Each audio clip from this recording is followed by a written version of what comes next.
चलिए, ईडब्ल्यूएस की जजमेंट पढ़ के आए यार, बताओ क्या है उसमें। रेज योर हैंड्स, कौन एक्सप्लेन करेगा। सुप्रीम कोर्ट ने क्या बोला ईडब्ल्यूएस जजमेंट में? हाँ जी।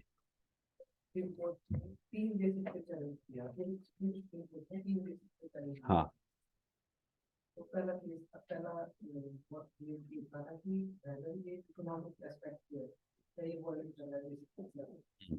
दूसरा एस्पेक्ट ये था कि 50% की इंक्रीमेंट है, और तीसरा है तो इक्वालिटी हो जाएगा, मतलब एक्सक्लूड किया है एससी एसटी। हाँ, ये तो डिस्कस कर लिया था कल। और इसके बोलने का मैंने बोला कि जो आपका रिजर्वेशन है instrument of application of state है, स्टेट का सब्जेक्ट अफर्मेटिव एक्शन है। हाँ, पॉजिटिव डिस्क्रिमिनेशन कर सकता है। हाँ, तो इसका मतलब ये नहीं है कि सोशली और एजुकेशनली भी इस रिजर्वेशन के अनुसार है, इकोनॉमिकली भी इसमें ऐड होना चाहिए, तो हमारा स्पिरिट को स्टार्ट है तो कॉन्स्टिट्यूशन फ्रेमवर्क में लाए। दूसरे में बोलता है कि 50% वॉलेट लगाना है, इस पे सुप्रीम कोर्ट जजमेंट देती है कि ये वॉलेट नहीं कर रहा है क्योंकि ये स्पेसिफिक प्रोविजंस के लिए दी गई है, इनफ्लेक्सिबल है उन प्रोविजंस के लिए। 50% है बेसिकली कास्ट बेस्ड रिजर्वेशन के लिए। हाँ ठीक है, ये सुप्रीम कोर्ट ने बोला, गुड। और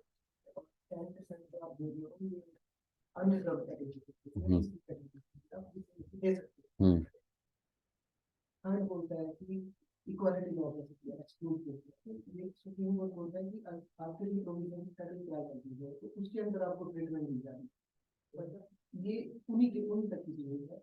उसके अलावा आप मतलब उसके अलावा आप जो अनरिजर्व कैटेगरी है इक्वालिटी पूरी इक्वल्स वाला प्रिंसिपल लगाते हैं, उनको फॉलो कर सकते हैं। ठीक है, और कोई बताना चाहे कुछ? ईडब्ल्यूएस जजमेंट पढ़ी? पढ़ी आपने? क्या है?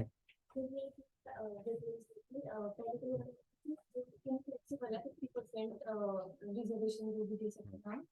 और सर दूसरी बोली हमने सर कि हमने एक्सक्लूड करा है एससी एसटी को, जैसे कि हमने ओबीसी में भी एक क्रीमिलियन निकाली है, तो हम वैसे भी अनरिजर्व में मतलब कि इकोनॉमिकल भी के सेक्शन के लिए बना सकते हैं जिनको रिजर्वेशन है। और एक तरह से ये थर्ड पॉइंट है कि जस्टिस भी करता है, सोशल और इकोनॉमिक जस्टिस में भी इंक्लूड होता है, तो ये बेसिक स्ट्रक्चर को तो बिल्कुल इम्पोर्टेंट है। चलिए, डन, पढ़ लिया ना सभी ने? पढ़ा सबने था पक्का? चलो, समझ आया यहाँ तक का कंसेप्ट? कल हमने कहाँ तक लिखा था?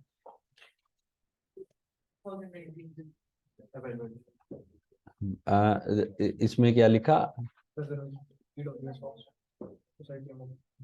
हाँ, तो लिखिए आर्टिकल 15 क्लोज 6, 15 क्लोज 6 लिख लो पहले।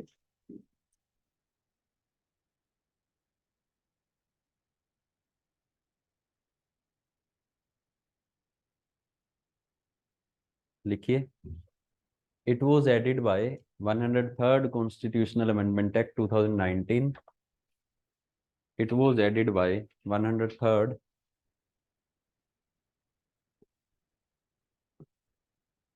Constitutional Amendment Act 2019, it says that state can make special provisions.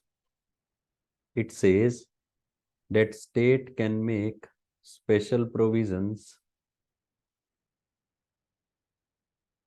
for advancement of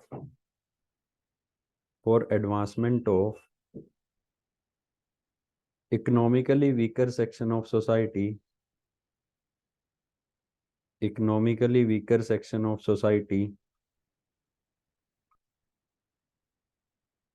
other than, ये important है, other than the classes mentioned in 15 clause 4 and 15 clause 5, other than the classes mentioned in 15 clause 4 and 15 clause 5,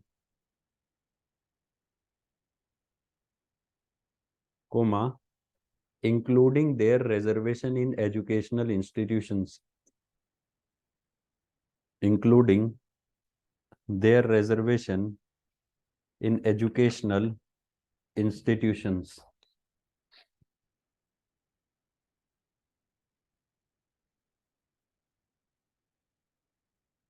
बात समझ आई? ठीक है, हम क्या लिख रहे हैं 15 क्लोज 6 में, 15 क्लोज 6 में वी आर राइटिंग कि जो स्टेट है, स्टेट स्पेशल प्रोविजंस बना सकती है, किसके लिए? Economically weaker section of society के लिए। और ये ईडब्ल्यूएस कौन होंगे? Other than those mentioned in 15 close 4 and 15 close 5, मतलब कि other than schedule caste, schedule tribes and OBCs. Done. और स्पेशल प्रोविजन कैसे? इनको रिजर्वेशन भी दे सकती है एजुकेशनल इंस्टीट्यूशंस में। Is this clear? Right 16 clause 6, article 16 clause 6। अरे 5 तो अभी डिस्कस करना है ना, रिजर्वेशन से रिलेटेड नहीं है, बात की तो थी। आर्टिकल 16 क्लोज 6 लिखिए। It was added by 103rd Constitutional Amendment Act. It was added by 103rd Constitutional Amendment Act 2019.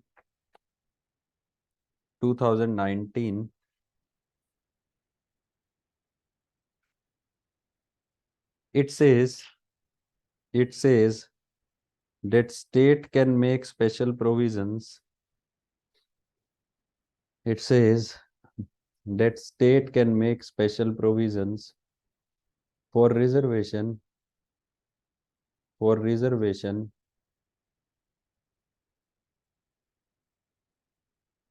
in government posts in favor of any economically backward section of citizen, in favor of any economically backward section of citizens other than the classes mentioned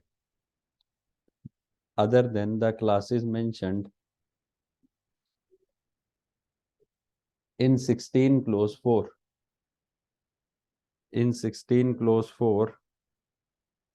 subject to maximum limit of 10%, subject to maximum limit of 10%.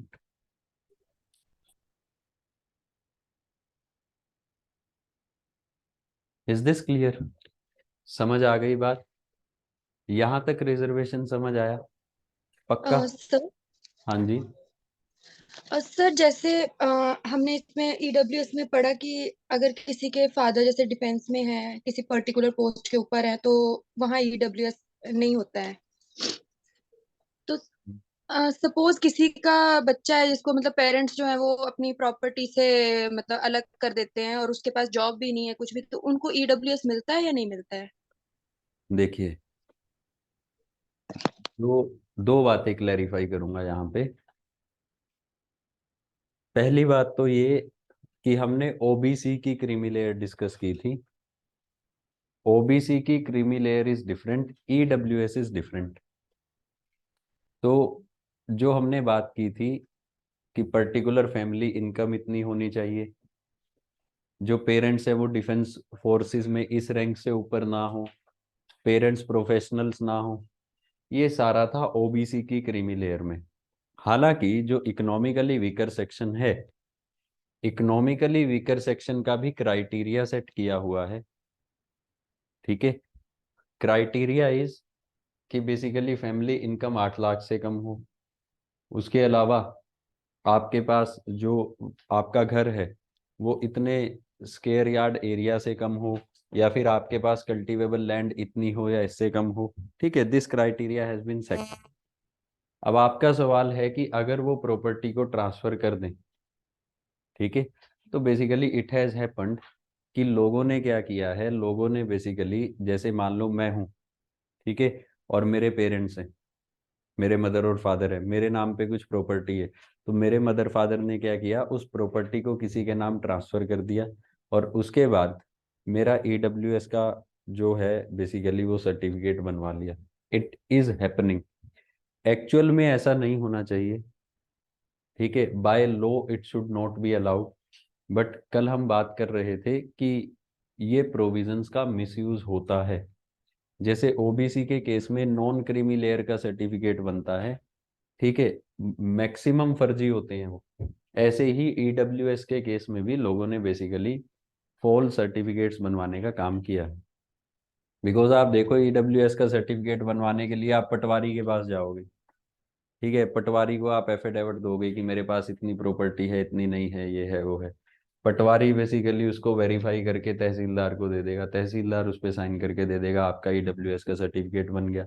और ये बनता है 1 साल के लिए, एक बार में 1 साल के लिए, आपको 1 साल के बाद फिर से रिन्यू कराना पड़ता है, ठीक है। तो बहुत सारे लोग बनवा लेते हैं।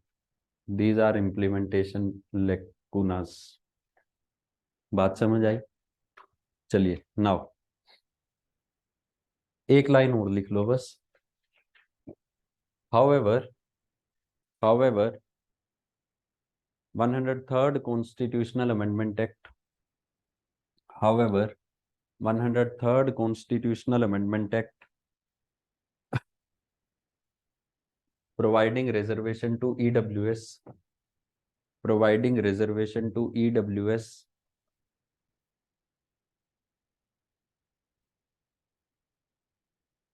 was challenged in Supreme Court, was challenged in Supreme Court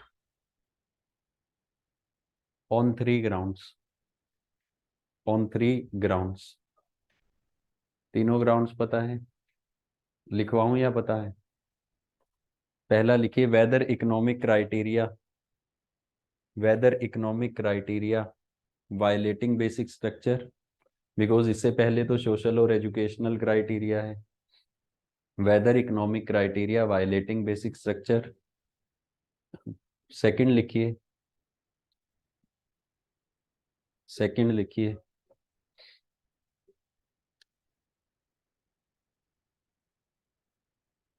weather reservation can exceed the cap of 50%, whether reservation can exceed the cap of 50%। Third लिखिए, whether social justice is taken into account, whether social justice is taken into account as the benefit of EWS, as the benefits of EWS have not been given, have not been given to SCs, STs and OBCs, to SCs, STs and OBCs।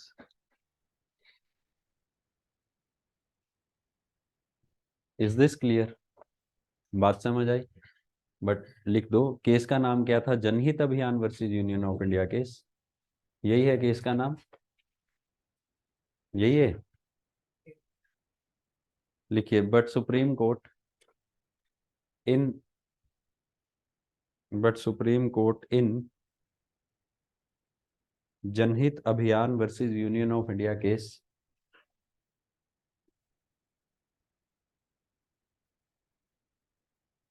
upheld the constitutional validity, but Supreme Court in Janhit Abhiyan versus Union of India case upheld the constitutional validity of 103rd Constitutional Amendment of 103rd Constitutional Amendment Act. Sir upheld के बाद क्या था? Upheld the constitutional validity. Supreme Court in Janhit Abhiyan versus Union of India case upheld the constitutional validity of 103rd Constitutional Amendment Act. Done. This is about reservation. देखो यार, आप लोगों ने एक गलती की है, मैंने आपको बोला था ना ये जजमेंट पढ़ने के लिए, तो बेसिकली ये 5 जजेस का बेंच था and judgement was given by 3-2, 3 favour में थे, 2 अगेंस्ट में थे। अब जो जिन लोगों ने अगेंस्ट में बोला था आपको वो भी पढ़ना चाहिए था। वाई? बिकॉज देखो, there are very less chances कि हिमाचल पूछेगा ऐसा कुछ, negligible chances, but UPSC can ask, ठीक है, कि क्रिटिकली इवेल्युएट या critically analyse 103rd constitutional amendment act, ठीक है। या हिमाचल में इस बार प्री में आया है ना सवाल कि ईडब्ल्यूएस की जो रिजर्वेशन है वो कौन सी अमेंडमेंट से आई थी, तो it can be a question in mains also. तो आप अपने आंसर में वैल्यू एडिशन कर सकते हो। अगर आपको डिसेंट पता है, डिसेंट मींस कि कौन से जज जो जिन जजों ने बेसिकली अगेंस्ट में बात की उन्होंने क्या बोला, तब आप दोनों तरफ के पॉइंट रख सकते हो ना यार, फेवर के भी और अगेंस्ट में भी। और जो आप अगेंस्ट में पॉइंट्स रखेंगे, ठीक है, वो वैलिड होंगे, उनको चैलेंज नहीं किया जा सकता, because they are, it is also the opinion given by जज of Supreme Court. Is this clear? तब आप इसको अच्छे से इवेल्युएट कर सकते हो कि these are things are in favour, these are in against. Is this clear? और उसके बाद कंक्लूजन इज दिस। कंक्लूजन तो ऑब्वियसली आप इसको बेसिकली बोलोगे कि it is a good step, ये वो फलाना ढिंगड़ा, ठीक है। बात समझ आई? तो आज घर पे जाके फिर से पढ़ना कि जिन जजेस ने डिसेंडिंग ओपिनियन दिया, ठीक है, उनका ओपिनियन क्या था, because it is very important. Done. Dissenting opinion basically बहुत इंपॉर्टेंट होता है जब आप आंसर राइटिंग करते हैं, आपके लिए तो खासकर, ठीक है। बात समझ आई? ऐसे ही ना सबरीमाला का इशू हुआ था भारत में, आगे पढ़ेंगे जब हम फंडामेंटल राइट टू रिलीजन पढ़ेंगे, ठीक है। Basically some females were trying to enter Sabarimala temple, ठीक है, दे वर नॉट अलाउड एंट्री। उसके बाद this matter was challenged in supreme court, it was a 5 जजेस बेंच। इस 5 जजेस बेंच में देयर वर 4 मेल जजेस and there was single female जज। Judgement came in favour of petitioners, those women कि yes you can enter in Sabarimala temple, ठीक है। और जो जजमेंट आई वो आई 4:1 से। जो 4 मेल जजेस थे they allowed the entry of women, उनका ओपिनियन था कि women should be allowed entry into Sabarimala. But जो अकेली फीमेल जज थी, she was of the opinion कि women should not be allowed entry into Sabarimala temple, ठीक है। और बेसिकली ये क्वेश्चन आया फिर मेंस में एक पब्लिक सर्विस कमीशन के, और वहां पे आपको दोनों साइड की बातें लिखनी थी, ठीक है। That female judge said कि there are many temples in India where even males are not allowed entry. What's the big deal in it? Is this clear? If you want entry into Sabrimala temple, you should know the story about the Sabrimala temple. It is a temple of Lord Ayappa, ठीक है। अब Lord Ayappa was crush of some lady and that lady tried whole of her life to lure him, ठीक है, कि भाई हाँ मैं इनको मना लूं, रिलेशनशिप में आ जाऊं एंड ऑल सारा। But lord Ayyappa basically he observed brahmacharya, और उन्होंने बेसिकली उस लेडी के साथ दोस्ती नहीं की। Is this clear? Why? Because अब वो ये फिलोसफी है ना यार, इट इज डीप फिलोसफी कि यस मैं बेसिकली ध्यान लगाना चाहता हूँ मैं भगवान में, या जो भी मैं करना चाहता हूँ, ठीक है, I will remain keep myself away from these kind of things, ठीक है। तो बाद में basically that lady she also died and lord Ayyappa also died, ठीक है। तो लॉर्ड अयप्पा का टेम्पल है वहां पे, और उस लेडी का टेम्पल जस्ट लॉर्ड अयप्पा के टेम्पल के बाहर है सबरीमाला में। Is this clear? तो लोग जाते हैं, लेडी को भी पूछते हैं, उस गोडेस को भी पूछते हैं, और लॉर्ड अयप्पा को भी पूछते हैं। This is the reason why females are not allowed entry into Sabarimala temple, ठीक है। इसको डिटेल में तभी डिस्कस करेंगे, but yes you need to know the dissenting opinion also, ठीक है, तभी आप अच्छा उसको बेसिकली लिख पाओगे अगर ऐसा कोई सवाल आता है तो। ठीक है, तो ईडब्ल्यूएस में भी जाके जरूर पढ़ना कि जो जजेस अगेंस्ट में थे उन्होंने क्या पॉइंट्स रखे, those points are also important for us. बात समझ आई? पक्का? नाउ अब देखो यार, यहां तक हमने रिजर्वेशन का बैकग्राउंड डिस्कस किया है, ठीक है। अभी बेसिकली हमें रिजर्वेशन में एक और चीज डिस्कस करनी है जिसको बोला जाता है vertical reservation versus horizontal reservation, कि ये कंसेप्ट क्या होता है।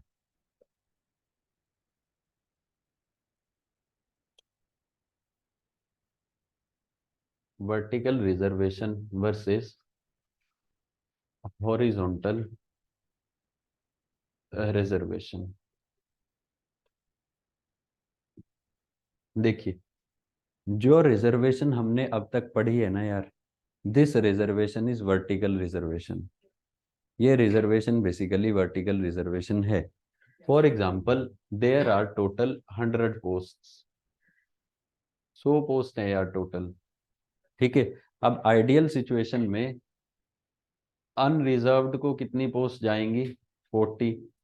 एससीज को कितनी जाएंगी? 15। एसटीज को कितनी जाएंगी? 8। और ओबीसीज को कितनी जाएंगी? 27। यही गणित बनेगा। तो मतलब जो बेसिकली 100 पोस्ट हैं, इन 100 पोस्ट को आपने 4 कैटेगरीज में डिवाइड कर दिया। Is this clear? In 100 post को आपने कितनी कैटेगरीज में डिवाइड कर दिया? 4 कैटेगरीज। Is this clear? जो नीचे वाली 3 कैटेगरीज हैं, इन तीनों कैटेगरीज में इन्हीं कैटेगरी के लोग compete कर सकते हैं। एससी की जो 15 पोस्ट है उसमें बेसिकली एससी कैटेगरी का इंसान ही compete कर सकता है। ओबीसी की जो 27 पोस्ट है, यहाँ पे ओबीसी कैटेगरी का इंसान ही compete कर सकता है। बट जो ऊपर वाली है, पहली कैटेगरी अनरिजर्व, यहाँ पे एवरीवन कैन compete, ठीक है। यहाँ पे बेसिक दीज आर अनरिजर्व, तो मतलब they are open to all, everyone can compete। Is this clear? Now this is vertical reservation, ठीक है। हाँ, ये जैसे मतलब रिजर्व में सारे compete कर सकते हैं, तो इसमें मान लो फॉर एग्जांपल कोई एग्जाम आया तो उसमें एसटी सिलेक्ट हो गए अनरिजर्व्ड वाले के ऊपर, तो सर ये फिर कैरी फॉरवर्ड रूल जो है उसमें इनकी पोस्टें बढ़ती जाएंगी ना फिर 3 साल के लिए। हाउ? ये भी क्योंकि एसटी की पोस्ट फॉर एग्जांपल वो नीचे फिलअप नहीं हुई है पूरी, जो ये 8 और 13 थी, और ऊपर ये अनरिजर्व्ड वाले नहीं सिलेक्ट हो चुके हैं, तो कैरी फॉरवर्ड के थ्रू बढ़ जाएंगे। फिर से चैलेंज हो सकती है चैलेंज के unreserved के लिए। अनरिजर्व्ड के लिए चैलेंज तो है ही है। सर शायद सुप्रीम कोर्ट ने पिछले 3 साल से पहले वो भी जजमेंट के कारण एक साल दिया था कि अनरिजर्व नहीं कर सकते थे। ऐसा कुछ सर नहीं, ये डिस्क्रिमिनेशन नहीं ये कोई डिस्क्रिमिनेशन नहीं है। देखो प्लीज ट्राई टू अंडरस्टैंड, अगर आप अनरिजर्व्ड की सीट सिर्फ अनरिजर्व्ड के लिए रिजर्व कर देंगे, फिर पर्पस क्या रह जाएगा रिजर्वेशन का? What will be the purpose of reservation? Reservation is affirmative action, जहां पे आप बोल रहे हैं कि देखो, देखिए कि रिजर्वेशन के लिए नहीं बोल रहा हूँ मैं, हाँ कैरी फॉरवर्ड रूल के लिए बोल रहा हूँ कि वो फिर मतलब एसटी के ऊपर सिलेक्ट हो रही है, हाँ तो फिर अब जिसने नीचे होने उतने लोग फिर कैरी फॉरवर्ड की जरूरत है। यार देखो, अगर मान लो फॉर एग्जाम्पल अभी हरियाणा में एचसीएस का एग्जाम हुआ, ठीक है। जब हरियाणा में हरियाणा सिविल सर्विसेज का एग्जाम हुआ तो देयर वर टोटल 100 पोस्ट, ठीक है। फाइनली सेलेक्ट हुए 61। वाई? बिकॉज बाकी के लोग क्वालिफाई ही नहीं कर पाए मेंस को। बिकॉज हरियाणा के केस में मेंस क्वालिफाई करने के लिए you require at least 45% aggregate in all the subjects as well as 33% in English as well as Hindi, ठीक है। तो बहुत सारे लोग हिंदी में फेल हो गए, 100 में से 33 नंबर भी नहीं आए हिंदी में, ठीक है। अब इस केस में जब 61 ही सेलेक्ट हुए, ठीक है, तो यहाँ पे क्या होता है यार, अनरिजर्व्ड एससी एसटी ओबीसी, तो एससी ओबीसी की जो पोस्ट है वो अनफिल्ड रह जाती है। अनफिल्ड क्यों रह जाती है? बिकॉज क्वालिफाई नहीं की, ठीक है। हो सकता है यहाँ पे भी कुछ पोस्ट, एसटी का तो कोटा नहीं है हरियाणा में, because there is no scheduled tribe population in Haryana, तो एसटी का कोटा भी एससी को ट्रांसफर करके 22.5% एससी का कोटा है हरियाणा में। Is this clear? अब यहाँ पे बेसिकली कुछ पोस्ट रह गई अनफुलफिल्ड, यहाँ पे रह गई, तो they will be carry forwarded. Is this clear? होता क्या है, होता क्या है, जब भी मेरिट बनेगी, तो मेरिट में सबसे पहले अनरिजर्व्ड पोस्ट को फिल किया जाएगा। अब अनरिजर्व्ड में चाहे जनरल आए, SC आए, ST आए, OBC आए, जो भी आए, सबसे पहले बेसिकली जो टॉप 40 कैंडिडेट्स हैं जिनके सबसे ज्यादा मार्क्स हैं उसको फिल किया जाएगा। ये फिल हो गई। एक बार जब इसको फिल कर लिया जाएगा तो उसके बाद बेसिकली 15 SCs को उठाया जाएगा मेरिट वाइज ही। पहले तो एक कॉमन मेरिट बन जाएगी ना, मान लो there are 1000 candidates who appeared in interview, ठीक है, तो 1000 की कॉमन मेरिट बन गई। अब 1000 में जो ऊपर वाले 40 होंगे वो अनरिजर्व्ड में नौकरी पा लेंगे, ठीक है, बात समझ आई। उसके बाद बेसिकली SCs की उसको फिल किया जाएगा, STs को और OBCs को मेरिट वाइज। ये सिस्टम फॉलो होता है बहुत जगह। कुछ जगह दूसरा सिस्टम फॉलो होता है। दूसरा सिस्टम क्या होता है, जैसे हरियाणा में होता है कि जिस कैटेगरी में आपने प्रीलिम्स क्वालिफाई किया उसी कैटेगरी में ही आप फाइनली आ सकते हैं, आप कैटेगरी को शिफ्ट नहीं कर सकते। Is this clear? For example, I belong to SC community and I qualified Haryana Civil Services prelims exam. When I qualified Haryana Civil Services prelims exam, तो मैंने कैटेगरी में क्वालिफाई किया, कैटेगरी की cut off कम गई मेरी, ठीक है। अब बेसिकली मैं मेंस में भी कैटेगरी की पोस्ट में ही compete करूंगा और इंटरव्यू में भी। अब मैं बेसिकली जनरल में नहीं जा सकता, तो देर आर डिफरेंट रूल्स, ठीक है। दीज आर ऑपरेशनल डिटेल्स, हमें ऑपरेशनल डिटेल्स में जाने की जरूरत नहीं है। Is this clear? There are different rules for different states. ठीक है। नाउ हम बात कर रहे थे vertical reservation versus horizontal reservation की। वर्टिकल रिजर्वेशन इज कि इस तरह से आपने 4 कैटेगरीज में पोस्ट को डिवाइड कर दिया। जो 3 कैटेगरीज है उनमें जितनी भी पोस्ट हैं they are reserve for the person belonging to these particular categories, और जो चौथी कैटेगरी है अनरिजर्व्ड, इसमें हर कोई compete कर सकता है, ठीक है। इसके अलावा there is a concept of horizontal reservation. Horizontal reservation का मतलब है कि बेसिकली ये जो कैटेगरीज हैं इन कैटेगरीज में भी some post are reserved for some particular section of society.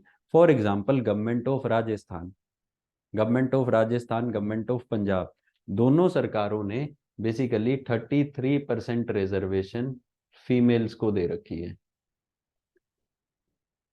33% reservation basically females के पास है। अगर आप राजस्थान सिविल सर्विसेज का पेपर देते हैं या फिर आप पंजाब सिविल सर्विसेज का पेपर देते हैं या पंजाब में कोई भी पेपर देते हैं, तो वहां पे 1/3 seats are reserved for females. अब ये 1/3 रिजर्वेशन कैसे है? ये हॉरिजॉन्टल रिजर्वेशन है। हॉरिजॉन्टल मतलब इफ अनरिजर्व्ड की देयर आर 40 पोस्ट, तो 40 में से फीमेल्स के पास कितनी है, 1/3 कितना हो गया इसका, 13 posts are for female and 27 is for male. Is this clear? Similarly, SCs की 15 है तो 1/3, 5 belong to female, 10 to males. STs की 8 है तो यहाँ पे भी बेसिकली फीमेल्स की कितनी हो गई, 3, और मेल्स की कितनी हो गई, 8, 5, ठीक है। OBCs में भी सेम, फीमेल्स की 9 पोस्ट और मेल्स की कितनी हो गई, 18। This is the concept of horizontal reservation. अब सिर्फ वर्टिकल रिजर्वेशन नहीं है, vertical reservation is caste based, ठीक है। अभी तो एक और भी है यार यहाँ पे, EWS भी तो है 10, ठीक है। तो EWS में भी बेसिकली फीमेल्स की 3 और मेल्स की 7। तो वर्टिकल जो रिजर्वेशन है it is caste based as well as it is income based. अभी रिसेंटली इनकम बेस्ड भी शुरू हो गई है। जो हॉरिजॉन्टल रिजर्वेशन है यार, यहाँ पे भी बहुत सारे क्राइटेरिया हैं। For example, it is gender based, it is given to person with disabilities, ठीक है। 3% रिजर्वेशन है PWDs की, पर्सन विद डिसेबिलिटीज, ठीक है। तो पर्सन विद डिसेबिलिटीज को भी रिजर्वेशन कैसी मिली है, हॉरिजॉन्टल, माने जनरल में भी, उसके बाद SCs में जो अगर कोई PWD है, STs में PWD है, OBC में PWD है और EWS में PWD है। Is this clear? उसके अलावा जो स्पोर्ट्समैन कैटेगरी होती है, स्पोर्ट्स वालों को रिजर्वेशन मिलती है ना, वो भी कैसी रिजर्वेशन है, horizontal reservation. Is this clear? बात समझ आई? तो basically this is the difference between vertical reservation and horizontal reservation. Is this clear? Vertical reservation में there is no carry forward rule, done. Horizontal reservation में there is, sorry, vertical reservation में there is carry forward rule. Horizontal reservation में there is no carry forward rule. Ex serviceman भी किस में आएगा? Horizontal reservation में। Now let us consider कि मान लो यहाँ पे अनरिजर्व की 40 है, ठीक है, इसमें से 13 belong to females, 27 belong to males. अब एक्स सर्विसमैन की मान लो यहाँ पे 5% कोटा है या जितना भी है, तो मतलब 13 फीमेल्स में से 2 फीमेल्स एक्स सर्विसमैन की लेनी है, 27 मेल में से मान लो 4 मेल्स एक्स सर्विसमैन के लेने हैं, जस्ट फॉर एग्जाम्पल, ठीक है। लेकिन अगर कोई भी एक्स सर्विसमैन क्वालिफाई नहीं करता है पेपर को, if no ex serviceman qualifies the exam, तो ये एक्स सर्विसमैन की पोस्ट कहाँ पे ट्रांसफर हो जाएंगी? रिस्पेक्टिव कैटेगरी में। Is this clear? अब यहाँ पे वैसे तो 23 मेल है ना यार, 23 मेल है और 4 एक्स सर्विसमैन है ईएसएम। अब मान लो कोई भी ईएसएम नहीं है, तो this 4 will be added to 23 and it will become 27। Is this clear? बात समझ आई? अगर मान लो एससीज और एसटीज की पोस्ट खाली रह जाती है, इनको अनरिजर्व्ड में ऐड नहीं किया जाएगा, बिकॉज यहाँ पे कैरी फॉरवर्ड रूल है, it will be carry forwarded to next year. Is this clear? बात समझ आ रही है? ठीक है। लेकिन अगर हॉरिजॉन्टल रिजर्वेशन वाली पोस्ट खाली रह जाती है, तो बेसिकली इनको ट्रांसफर कर दिया जाता है रिस्पेक्टिव कैटेगरी में तभी। This is the difference. मैं आपको सिर्फ एक बेसिक आइडिया दे रहा हूं कि what is the difference between vertical reservation and horizontal reservation. Is this clear? The cap of 50% जो सुप्रीम कोर्ट ने लगाई थी, it was on vertical reservation. Done. अब सुप्रीम कोर्ट ने बोल दिया है कि जो कैप है, cap is for caste based reservation, economic criteria इसके अंदर इंक्लूडेड नहीं है, तो 10% आप ईडब्ल्यूएस को दे सकते हैं। तो now vertical reservation is around 60%। But हर एक कैटेगरी में the post are reserved for different section of society, जैसे पर्सन विद डिसेबिलिटी, फीमेल्स के लिए हर जगह नहीं है, सेंट्रल लेवल पे नहीं है, हरियाणा में नहीं है, हिमाचल में नहीं है, but yes government of Rajasthan, government of Punjab ने दे रखा है, ठीक है, फीमेल्स को भी 1/3 कोटा। अब ये जो फीमेल्स को 1/3 दे रखा है, पर्सन विद डिसेबिलिटीज को दे रखा है, या फिर एक्स सर्विसमैन को दे रखा है, आउटस्टैंडिंग स्पोर्ट्स पर्सन को दे रखा है, ये सारा किस में आता है? It comes in horizontal reservation. Is this clear? बात समझ आई? प्लीज इसको नोट कर लो अपने आप से।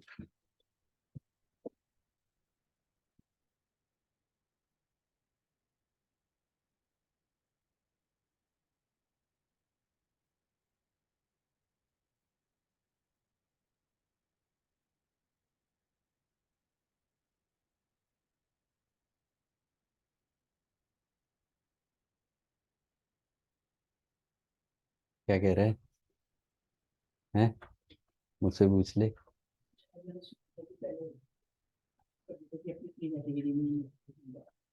नहीं, तूने कुछ और पढ़ा होगा, दिखा देना मुझे, ठीक है।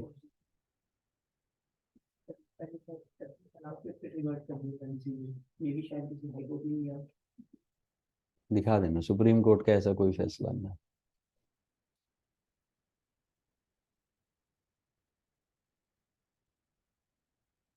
देखो, अगर यहाँ पे ये बोल दिया कि यहाँ पे सिर्फ अनरिजर्व्ड ही compete करेंगे, तो पर्पस ही डिफीट हो जाएगा रिजर्वेशन का।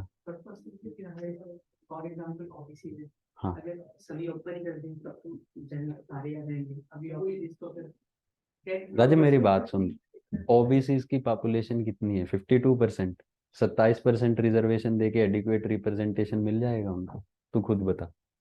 फिर अनरिजर्व्ड में तो सबको आपको अलाउ करना पड़ेगा ना कि एवरीवन शुड compete। अगर अनरिजर्व्ड को अनरिजर्व्ड के लिए आपने रिजर्व कर दिया, तो पर्पस विल बी डिफीटेड। आप सोचो ना, आप इसको क्वांटिफाइबल डाटा के बेसिस पे सोचो। सर कैरी फॉरवर्ड रूल है, मेन दिक्कत रिजर्वेशन की दिक्कत नहीं। मतलब आपको देखो ना, अगर 7 पोस्ट की बच रही है तो अगले साल मान लो 7 पोस्ट आएंगी इनके लिए, तो अगले साल तो 14 पोस्ट होगी। हाँ होंगी भाई, तो कैरी फॉरवर्ड रूल 3 साल तक है ना। फिर भी 3 साल की बहुत धरना लगा दो, प्रोटेस्ट कर दो। नहीं है सर।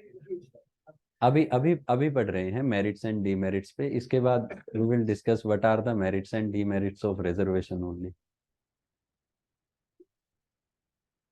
ठीक है, समझ आ गया the concept of vertical and horizontal reservation. Now what are the merits and demerits of reservation? Raise your hands, मुझे कोई भी मेरिट बता दो, कोई भी डीमेरिट बता दो। Raise your hands. हाँ बोलो, मेरिट और डीमेरिट। हाँ। मेरिट है जो सप्रेस या मार्जिनलाइज्ड ग्रुप्स थे उनको रिप्रेजेंटेशन मिलती है। एग्जैक्टली। और और बोलो, सुन रहा हूँ, और भी बोलने हैं? अच्छा चलिए, इन्होंने मेरिट बताई कि जो सप्रेस था या जो मार्जिनलाइज सेक्शन ऑफ सोसाइटी है उसको रिप्रेजेंटेशन मिल रहा है। ठीक है, कहीं ना कहीं हम प्रिंसिपल ऑफ इक्वालिटी को इसके थ्रू प्रमोट करने का काम कर रहे हैं। हाँ जी। हम्म हम्म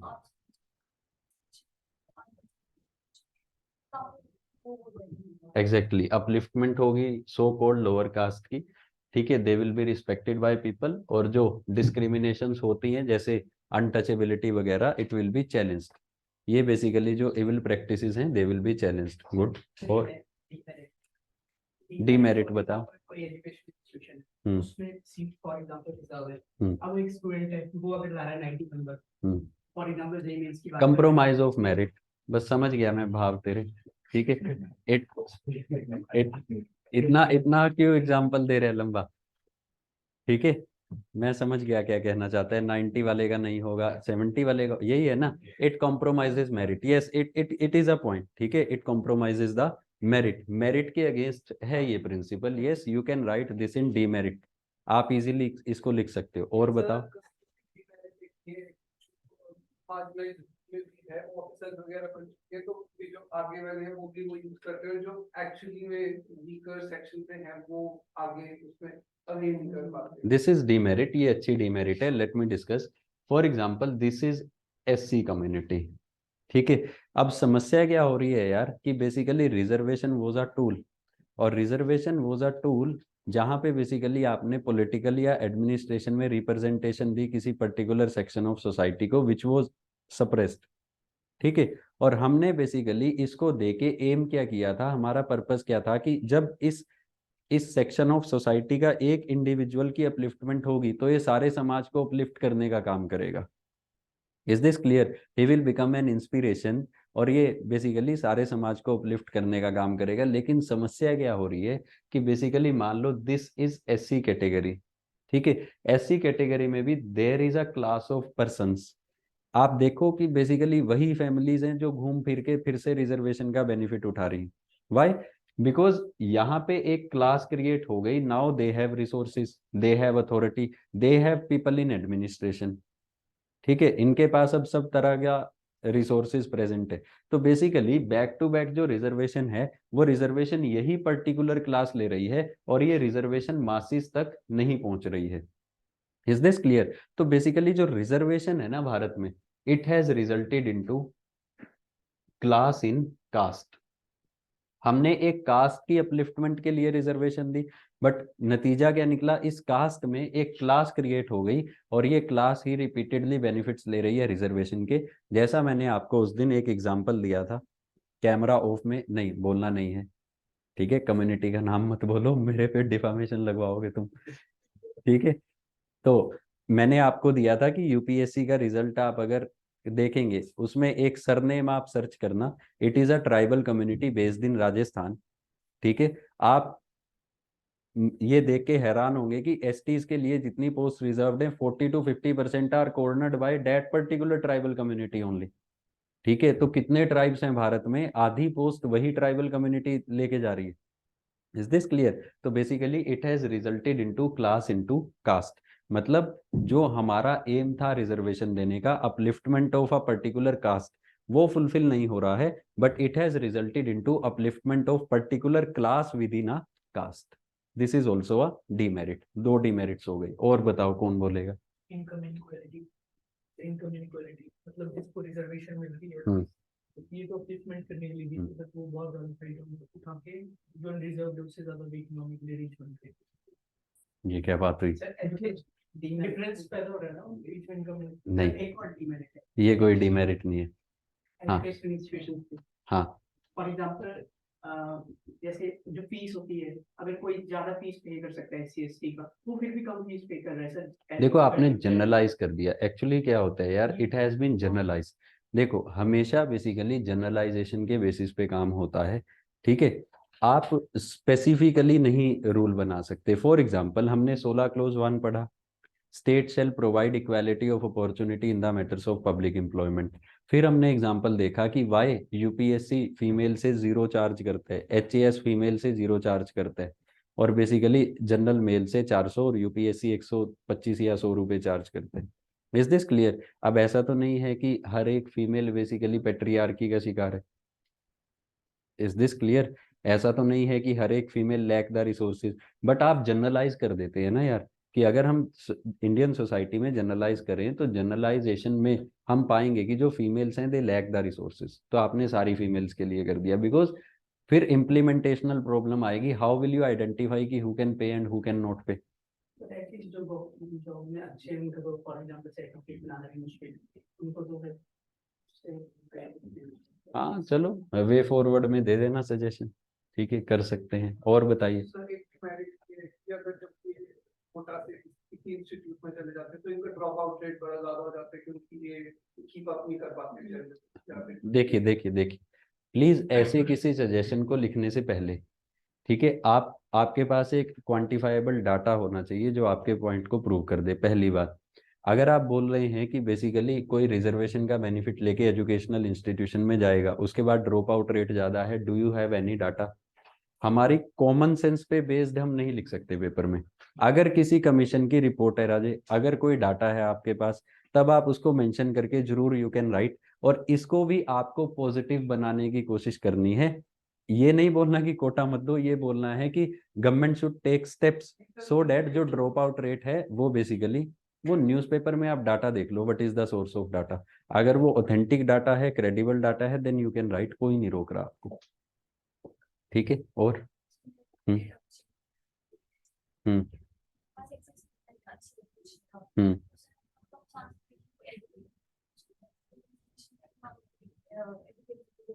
हाँ बिल्कुल, आप एडिक्वेट रिप्रेजेंटेशन दे रहे हो रिजर्वेशन के through certain section of society को, ठीक है। आप यार जो हिस्टोरिकल रॉन्ग डूइंग्स है उनको ठीक कर रहे हो रिजर्वेशन के थ्रू। सबसे पहला पॉइंट तो यही है, सबसे पहला मेरिट यही है।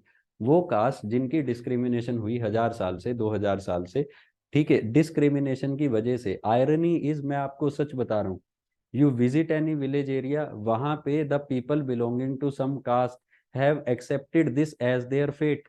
मैं आपको सच बता रहा हूँ, ठीक है। मेरे घर पे पेंट करने वाले आए, एक छोटी सी स्टोरी है, बोर नहीं करूंगा, ठीक है। एक्चुअली क्या है कि एक एक घर ले रखा है हमने, और वो रेंट आउट किया हुआ था, ठीक है।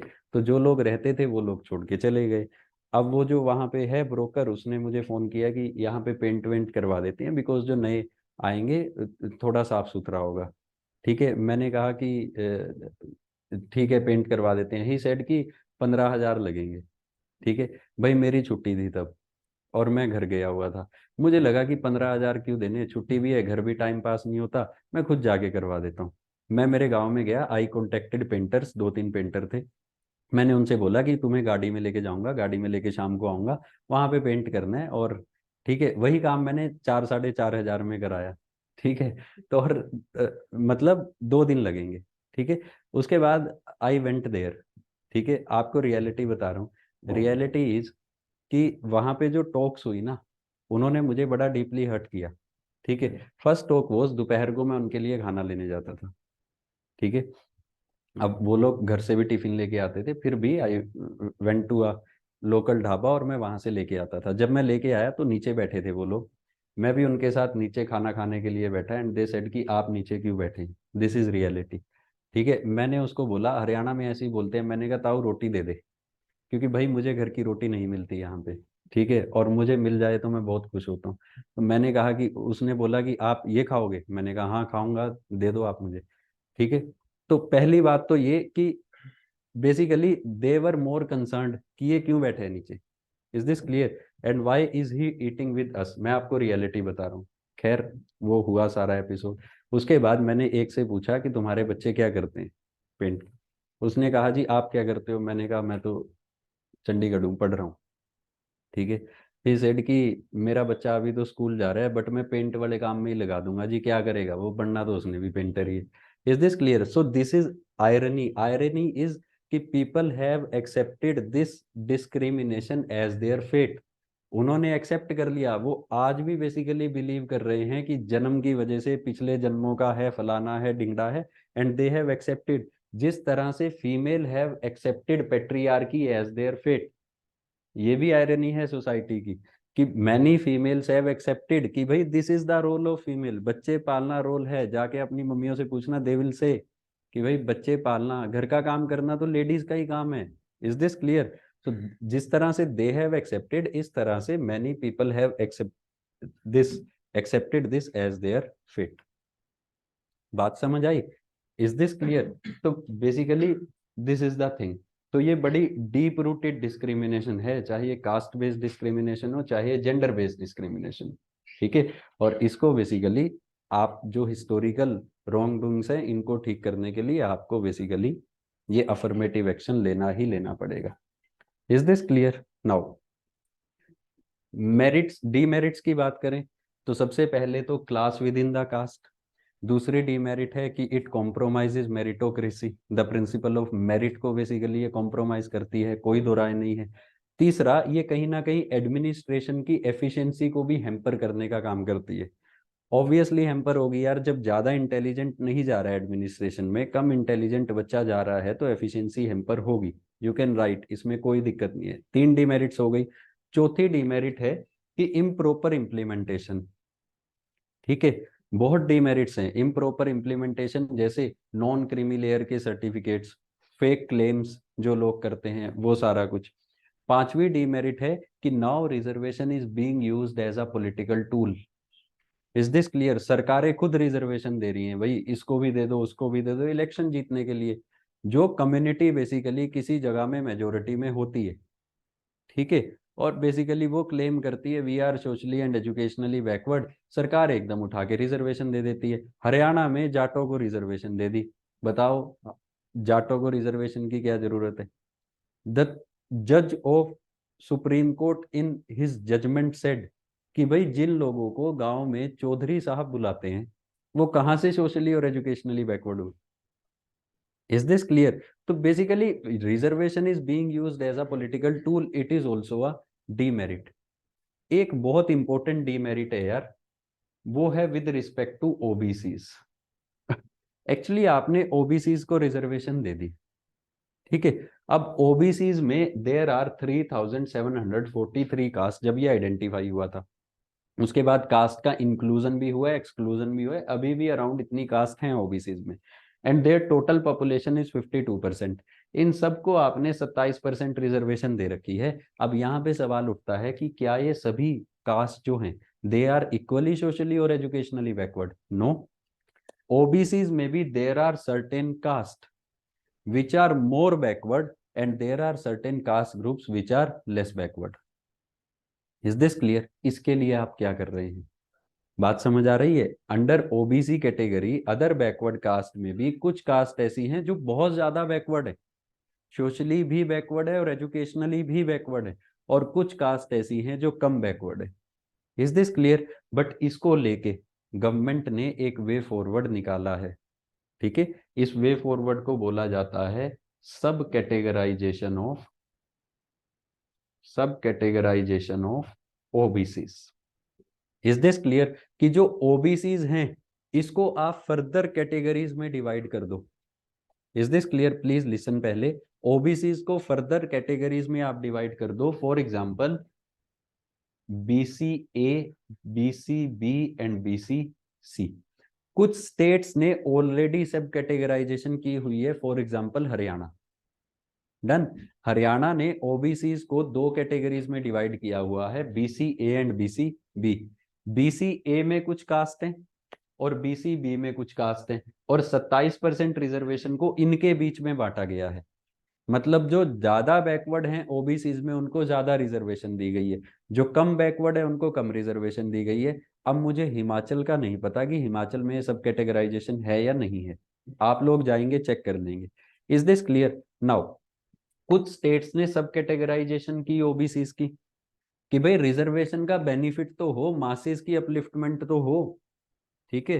रिजर्वेशन दी आपने लोगों की अपलिफ्टमेंट के लिए, अपलिफ्टमेंट तो हो नहीं रहा जितना आप चाहते हैं। Is this clear? तो सेंट्रल लेवल पे भी क्या हुआ, सेंट्रल लेवल पे गवर्नमेंट ऑफ इंडिया ने एक कमीशन अपॉइंट किया जिसका नाम है justice Rohini commission. Justice Rohini commission, is this clear? Justice Rohini जो हैं, he is retired chief justice from high court of Delhi.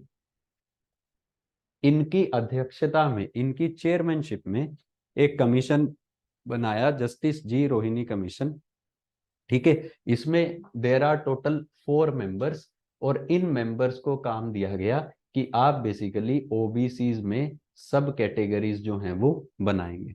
3 sub categories बनाएंगे, BC A, BC B and BC C. Is this clear? और आप recommend करेंगे, यू विल रिकमेंड कि कौन कौन सी cast कौन कौन सी कैटेगरी में आएगी, और फर्दर जो 27% जो बेसिकली रिजर्वेशन है, उस रिजर्वेशन को इन 3 पर्टिकुलर कैटेगरीज में डिवाइड किया जाएगा। बात समझ आई? तो ये जो कमीशन था ये 2016-17 में बना यार, 16-17, ठीक है। इसको टाइम फ्रेम दिया गया था कि इस टाइम तक आप अपनी रिपोर्ट सबमिट करेंगे, but it was extended around 10 times, ठीक है। इसको एक्सटेंशन दी गई। ये कमीशन बोल देता था कि काम पूरा नहीं हुआ, फिर 6 महीने की एक्सटेंशन, कभी 3 महीने की एक्सटेंशन। तो इसका बहुत क्रिटिसिज्म भी हुआ कि भाई जस्टिस रोहिणी कमीशन कर क्या रहा है, ठीक है। आपको एक टाइम लिमिट दी कि इस टाइम लिमिट तक आप सब कैटेगराइजेशन कर दो, बट आपने नहीं की, आप बार बार एक्सटेंशन मांग रहे हैं। बट भगवान की कृपा से, ठीक है, इस साल 2023 में justice Rohini commission submitted its report. It submitted its report, but जो रिपोर्ट्स के अंदर डाटा है, जो क्रीडेंशियल्स है, जो रिपोर्ट है, वो अभी पब्लिक नहीं की गई है।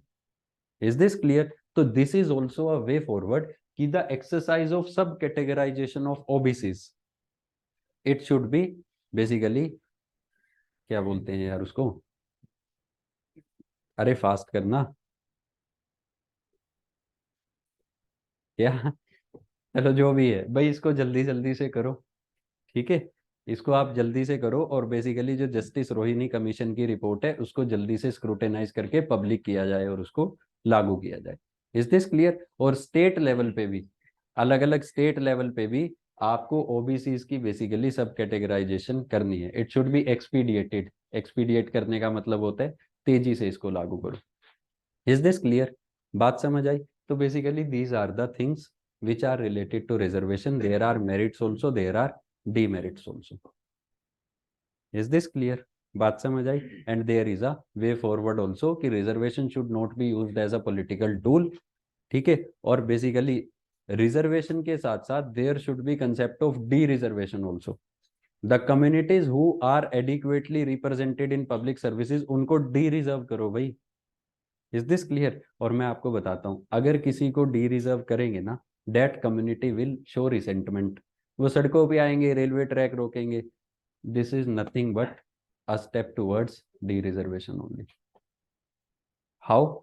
आप बेसिकली बीसीसी में बहुत सारी कास्ट डाल देंगे और इनको रिजर्वेशन मिनिमम सी दे देंगे 5%, ठीक है। It is like a lollipop, लेते रहो।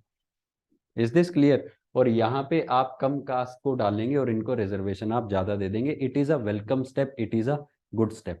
एक और जो बेसिकली रिफॉर्म की रिक्वायरमेंट है ना यार, वो रिफॉर्म बहुत जरूरी है, लेकिन सुप्रीम कोर्ट उसको मना कर चुका है। वो रिफॉर्म है कि you should also define creamy layer in schedule caste. Is this clear? And this is need of the hour. ये basically it is need of the hour कि बेसिकली जो शेड्यूल कास्ट और शेड्यूल ट्राइब कैटेगरी है ना, देखो OBCs में आप सब कैटेगराइजेशन कर रहे हो, it is good, but what about एससीज एंड एसटीज? यहाँ पे तो जो क्लास है, जो उस कास्ट के अंदर इमर्ज हुई है, वो और ज्यादा स्ट्रॉन्ग होती जा रही है। Is this clear? तो what is the need of the hour? Need of the hour is कि you need to create basically a creamy layer in schedule caste, or you need to sub-categorize the schedule caste also in various caste. बात समझ आई? एक इंसान थे, उन्होंने PIL डाली थी supreme court में इसके लिए, पब्लिक इंटरेस्ट लिटिगेशन, कि भाई जिस तरह से creamy layer is defined in OBCs, उस तरीके से creamy layer should also be defined in SC category and ST category. But Supreme court ने उसको खारिज कर दिया। सुप्रीम कोर्ट ने कहा कि ये गवर्नमेंट का काम है, आप बेसिकली गवर्नमेंट को रिप्रेजेंटेशन दो, हम इसमें इंटरफेयर नहीं करेंगे। Is this clear? But yes, I strongly basically believe कि यहाँ पे भी रिफॉर्म्स होने चाहिए। आप ओबीसीज में रिफॉर्म्स कर रहे हैं, it is a welcome step, creamy layer sub categorization you are doing, but यहाँ पे भी रिफॉर्म्स बेसिकली होने चाहिए।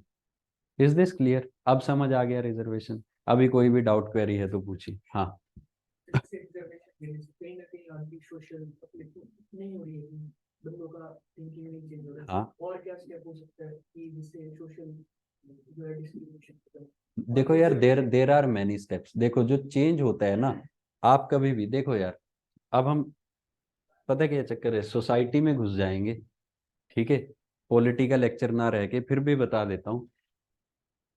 इंसान जो होता है ना यार, किसी भी इंसान के, आप एथिक्स में भी पढ़ोगे, दो तरह के बिलीफ्स होते हैं। एक होते हैं कोर बिलीफ्स और एक होते हैं पेरिफेरल बिलीफ्स। पेरिफेरल बिलीफ्स को बदलना बहुत आसान होता है, लेकिन कोर बिलीफ को बदलना बहुत मुश्किल होता है। सुनते हो ना कि इंसान की फितरत नहीं बदलती, दैट फितरत is the core belief of any person. ठीक है, तो बेसिकली जो कोर बिलीफ्स होते हैं ना, वो लाइफ की अर्ली स्टेजेस में ही आप बिलीव्स बेसिकली बना लेते हो, वो आपके सेट हो जाते हैं। फॉर एग्जाम्पल, आपका बर्थ होता है, इज दिस क्लियर? किस तरह से आपकी फैमिली आपको सोशलाइज कर रही है। The first teacher is your family, your parents. ठीक है, जो प्राइमरी सोशलाइजेशन है किसी भी चाइल्ड की, वो फैमिली में होती है।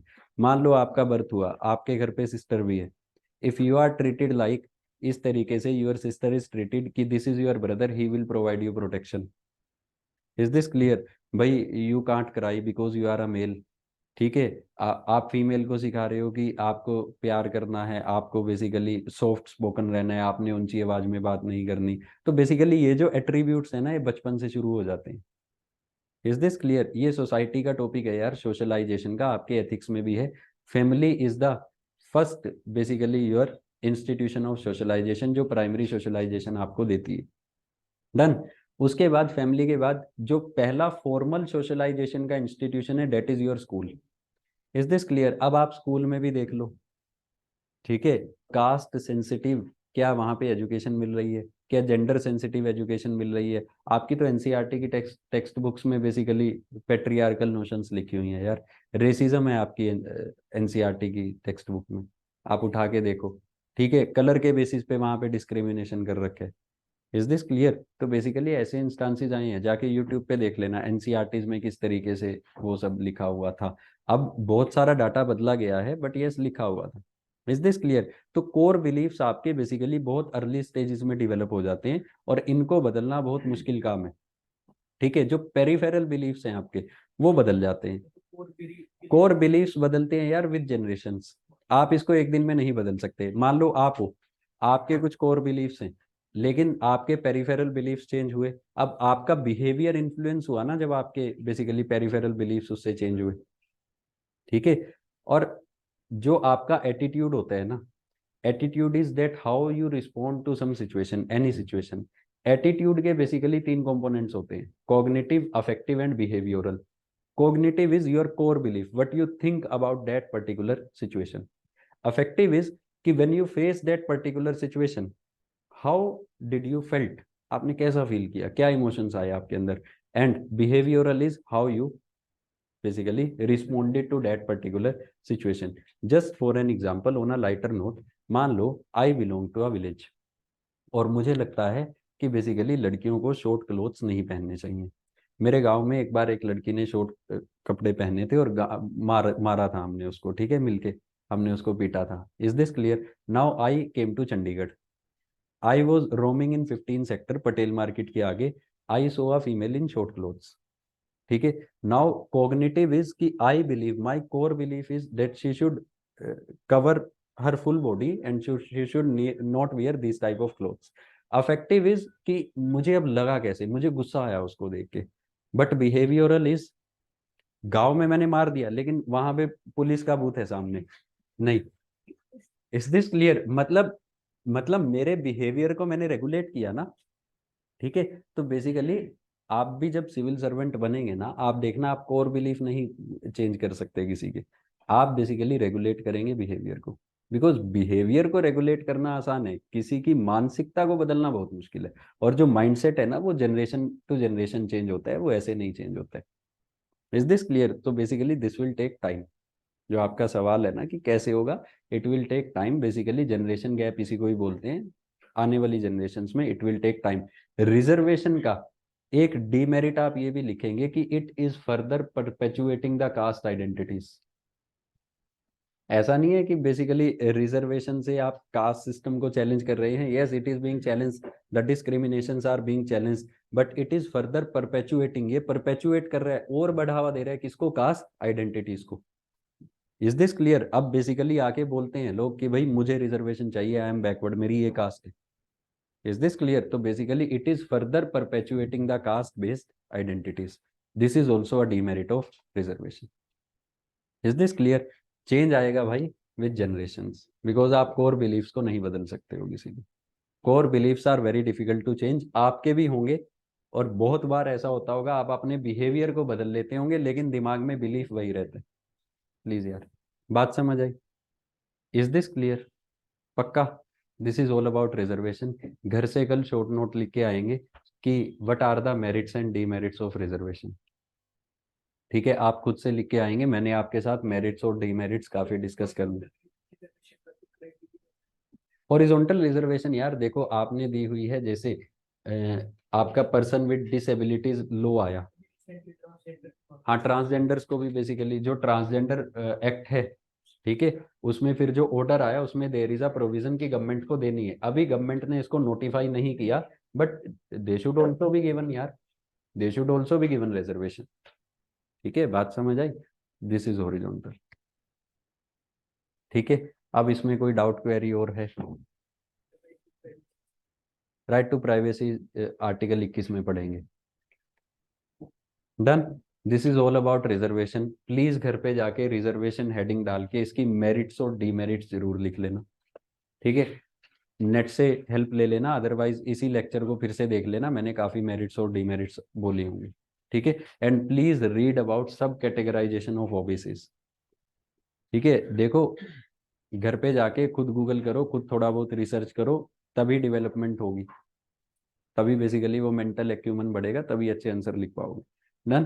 तो सब कैटेगराइजेशन ऑफ ओबीसीज, या फिर आप सर्च कर सकते हैं कि what are the reforms required in reservation. आप बेसिकली रिफॉर्म्स पढ़ लो, किसी अच्छी रिपोर्ट होगी कोई ना कोई आपको मिल जाएगी, है ना। चलिए, this is all about article 16। ठीक है जी। अब आर्टिकल 16 में रिजर्वेशन खत्म है। आर्टिकल 16 का एक क्लोज बचा है, आर्टिकल 16 क्लोज 5। डन। तो इसको लिखो, आर्टिकल 16 क्लोज 5 को। Reservation is complete. एक पेज छोड़ दो यार जहां पे मेरिट्स और डीमेरिट्स आप लिख लें। ठीक है, अब लिखिए article 16 clause 5, last clause of article 16। लिखिए, it empowers the state, it empowers the state to prescribe religion, it empowers the state to prescribe religion as one of the necessary qualification, as one of the necessary qualification for certain categories of jobs,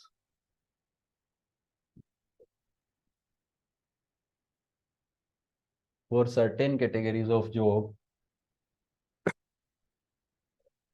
under the state, for certain categories of job under the state. Is this clear? Now this is very interesting.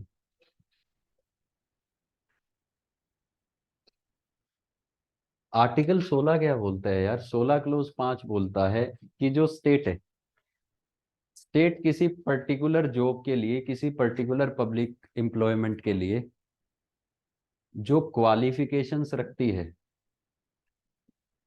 उन qualifications में basically religion को भी prescribe कर सकती है as a necessary qualification.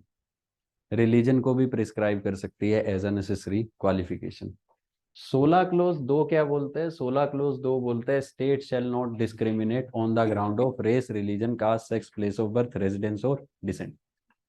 Is this clear? 16 clause 2 बोलते हैं कि रिलीजन के बेसिस पे डिस्क्रिमिनेशन नहीं हो सकती है। रिलीजन के बेसिस पे there can be no discrimination. But 16 clause 5 क्या बोल रहे हैं कि religion can be a ground for qualification. Done. ऐसे ही 16 क्लोज 2 क्या बोल रहा था कि रेजिडेंस के बेसिस पे डिस्क्रिमिनेशन नहीं हो सकती है। बट 16 क्लोज 3 ने क्या बोला? Parliament can prescribe residence as a ground for qualification, as one of the qualification. Is this clear? Discrimination और क्वालिफिकेशन का जो अंतर है उसको हम पढ़ चुके हैं। Broadly discrimination is when you say कि person belonging to every religion is allowed but person belonging to this particular religion is not allowed. This is discrimination. Qualification is कि only person belonging to this particular region is allowed to participate in the process of this public employment. This is qualification. Is this clear? बात समझ आई? Now अब देखो यार, मेरा आपसे सवाल है कि किसी भी पब्लिक एम्प्लॉयमेंट में व्हाट इज द पर्पस कि आप क्वालिफिकेशंस रखते हो? What is the purpose behind keeping qualifications? आप आईएएस का एग्जाम दोगे, उसमें बेसिकली वो आपको बोलेगा required qualification, person should be citizen of India, person should have completed the age of this and this, person should be graduate from a recognised university, यही बोलेगा। आप डॉक्टर की कोई नौकरी निकली, उसमें क्वालिफिकेशन होगी person should be graduate in MBBS degree, ठीक है। कोई बेसिकली सिविल जज की अगर रिक्रूटमेंट निकली तो उसमें आएगा कि person should be graduate in LLB, है ना। तो what is the idea, what is the purpose behind keeping qualification? Yes, basically the fulfilment of objective of that particular job. Is this clear? आप qualification का criteria क्यों रखते हैं किसी भी पब्लिक एम्प्लॉयमेंट में? ताकि उस पब्लिक एम्प्लॉयमेंट का जो क्राइटेरिया है वो अच्छे से फुलफिल हो, है ना। बिकॉज जिस पर्सन के पास बेसिकली इनिशियल स्किल्स होंगे, प्राइमरी स्किल्स होंगे उस टास्क को परफॉर्म करने के, वही तो उस टास्क को परफॉर्म कर पाएगा। डॉक्टर की जॉब में मैं लॉयर हूं, I can't apply, why? Because मुझे नहीं पता भाई, ठीक है, क्या देते हैं, कैसे देते हैं। इसी तरीके से अगर सिविल जज की पोस्ट निकलती है तो डॉक्टर कांट अप्लाई, बिकॉज उसको लॉ का नहीं पता है। Is this clear? तो basically it is also always required कि भाई कुछ प्राइमरी स्किल्स और कुछ प्राइमरी नॉलेज हो पर्टिकुलर सब्जेक्ट मैटर के या पर्टिकुलर टास्क के, जो आपको परफॉर्म करने हैं उस नौकरी में आने के बाद। Is this clear? Now as India follows the positive concept of secularism, याद करो preamble, where the state maintains principled distance with every religion and where the state interferes in the matter of religion. हमने पढ़ा था ना positive versus negative secularism, है ना। तो basically क्योंकि भारत पॉजिटिव सेकुलरिज्म फॉलो करता है, जहां पे जो स्टेट है, स्टेट प्रिंसिपल्ड डिस्टेंस फॉलो करती है हर एक रिलीजन के साथ, और जो स्टेट है state interferes in the matters of religion. Is this clear? इस वजह से basically there are some temples या फिर there are some organisations, religious organisations in India which are also managed by state और with the help of state. Is this clear? क्योंकि manage करता है state, हमारे यहाँ पॉजिटिव सेकुलरिज्म है, state interfere करता है रिलीजन के बीच में, ठीक है। तो इस वजह से भारत में कुछ रिलीजियस सेंटर्स हैं या कुछ रिलीजियस ऑर्गेनाइजेशंस हैं जिनमें बेसिकली स्टेट का इंटरफेरेंस रहता है, जो स्टेट की हेल्प से रन होती है या फिर स्टेट डायरेक्टली उनको रन करने का काम कर रही है। जब बेसिकली स्टेट किसी रिलीजियस ऑर्गेनाइजेशन को रन करने का काम कर रही है या उसमें इंटरफेयर कर रही है, तो उस रिलीजियस ऑर्गेनाइजेशन में जितना भी काम होगा वो गवर्नमेंट की गाइडलाइंस के अकॉर्डिंग होगा। Is this clear? और मतलब अगर उस रिलीजियस ऑर्गेनाइजेशन में कोई रिक्रूटमेंट भी होगी तो उस रिक्रूटमेंट को भी कैसा माना जाएगा? Public employment. Is this clear? Now तभी रखा गया आर्टिकल 16 क्लोज 5 कि ऐसी पब्लिक एम्प्लॉयमेंट जहां पे basically one of the purpose is to fulfil a religious task, ऐसी पब्लिक एम्प्लॉयमेंट में स्टेट जो है वो बेसिकली रिलीजन को एज अ नेसेसरी क्वालिफिकेशन रख सकती है। For example Jagannath temple in India, Jagannath temple is managed by government, is this clear? और जो जगन्नाथ टेम्पल में प्रीस्ट होता है ना, जो पुजारी का ग्रुप होता है, they are recruited by state. उनको बेसिकली कौन रिक्रूट करता है? स्टेट, सरकार। और उनको सैलरी भी कौन देता है? सरकार। और बहुत ज्यादा सैलरी है, आईएएस से भी ज्यादा। ठीक है, हाँ बन जा। ठीक है, आता है तुझे बोलना? वो बोल के दिखा, ठीक के। चलो ठीक है, अप्लाई कर लियो उधर भी नाउ। ठीक है, तो जगन्नाथ टेम्पल में जो प्रीस्ट है, ठीक है, वो प्रीस्ट जो हैं, जितने भी प्रीस्ट हैं, they are recruited by government. ठीक है, तो जब गवर्नमेंट उनकी रिक्रूटमेंट निकालती है, तब बेसिकली वहां पे एक क्वालिफिकेशन लिखी होती है, that the person should be Hindu by birth. Is this clear? Why the person should be Hindu by birth, why religion is one of the qualification? Because जो बाय बर्थ हिंदू है वो अच्छे से समझता है ना हिंदू कल्चर को, उनकी ट्रेडिशंस को, उनकी प्रेयर्स को, उनके रिचुअल्स को। That person can only be trained to perform the rituals in that Jagannath temple. आप किसी क्रिश्चियन को बेसिकली कैसे वहां पे अकोमोडेट कर दोगे? ठीक है, so the person should be Hindu by birth. Similarly Muslims की एक ऑर्गेनाइजेशन है जिसको बोला जाता है वक्फ बोर्ड। ठीक है, वक्फ बोर्ड क्या करता है? जो भी मुस्लिम की प्रॉपर्टीज हैं, ठीक है, जो बेसिकली उन ऑर्गेनाइजेशन की प्रॉपर्टीज हैं, उनको मैनेज करने का काम करते हैं। तो वक्फ बोर्ड भी बेसिकली गवर्नमेंट की हेल्प से चलता है। और वक्फ बोर्ड में जितनी भी नौकरियां निकलती हैं, they are treated as public employment. ठीक है, बिकॉज गवर्नमेंट उसमें इंटरफेयर करती है।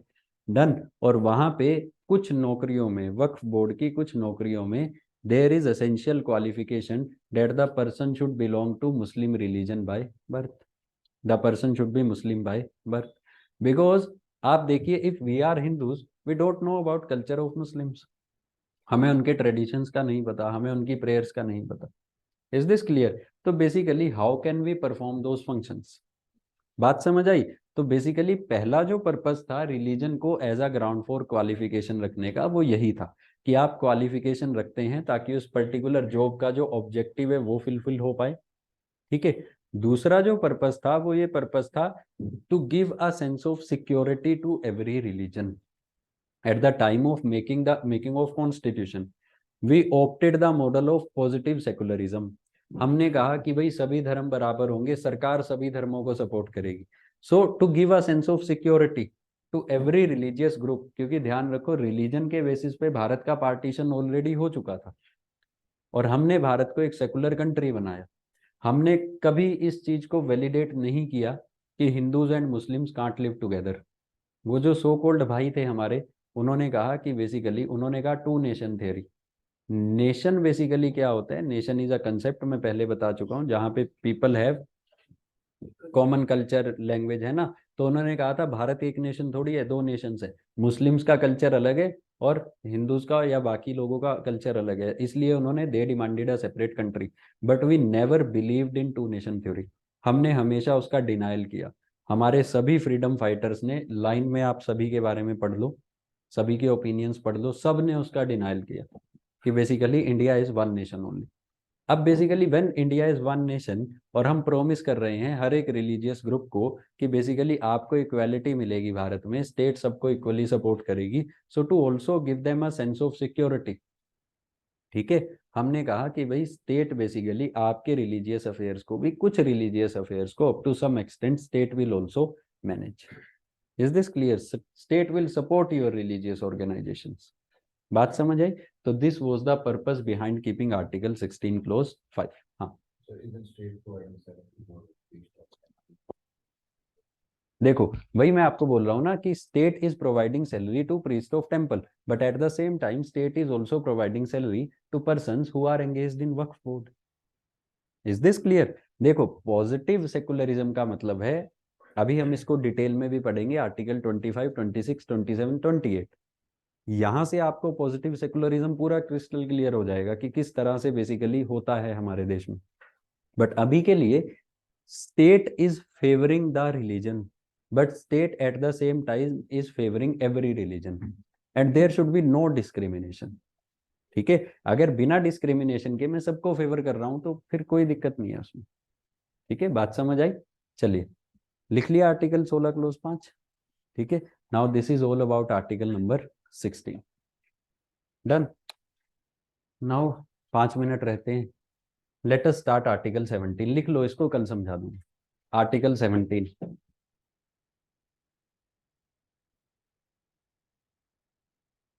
अब जल्दी जल्दी हो जाएंगे। ठीक है, आर्टिकल 21 में टाइम लगेगा अदरवाइज।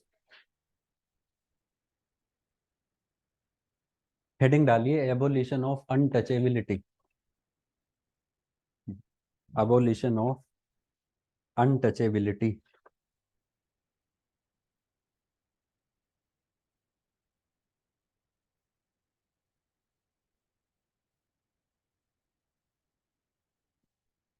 लिखिए,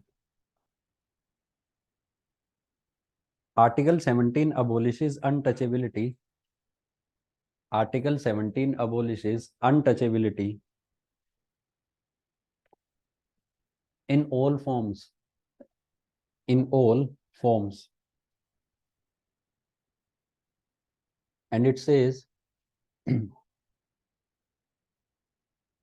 that its practice shall be a punishable offense. That its practice shall be a punishable offense in accordance with law.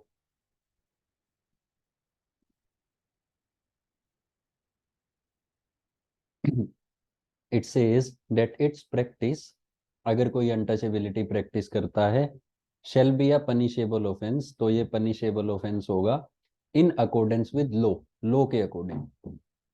Law कौन बनाएगा? पार्लियामेंट, कॉन्स्टिट्यूशन में लिखा हुआ है। Done. Therefore, in pursuance of article 17, article 17 को pursue करते हुए parliament has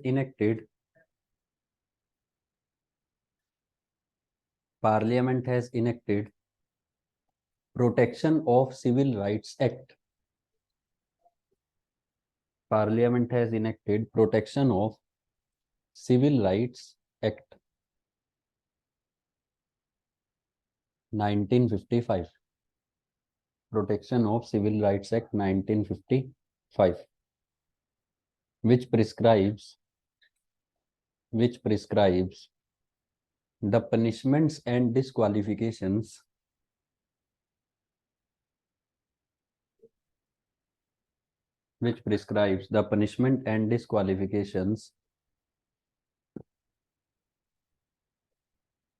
in case of practice of untouchability. In case of practice of untouchability.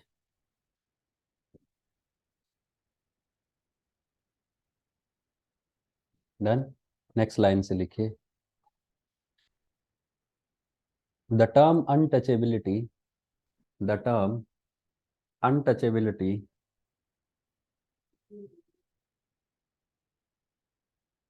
is neither defined in constitution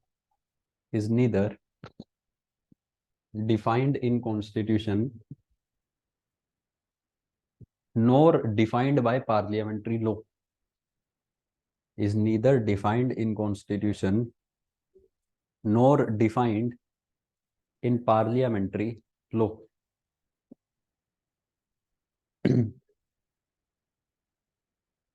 But judiciary has defined it.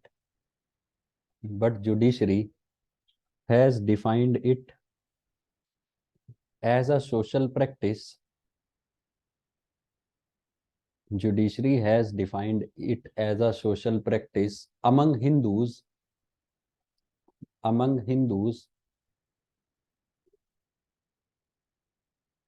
where a person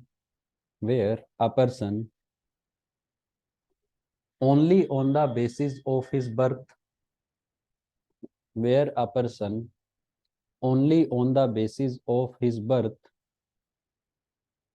in a particular caste, only on the basis of his birth in a particular caste is looked down upon,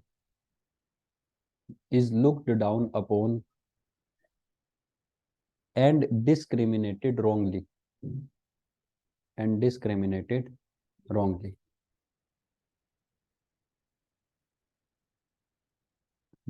ठीक है जी, done. समझा भी दूं, अभी 2 minute लगेंगे बस। देखिए, जो आर्टिकल 17 है कॉन्स्टिट्यूशन का, वो बोलता है कि जो अनटचेबिलिटी है, इट इज एन ऑफेंस, ठीक है, and it is abolished in any form, it's practice is not allowed in any form, किसी भी फॉर्म में basically untouchability is not allowed.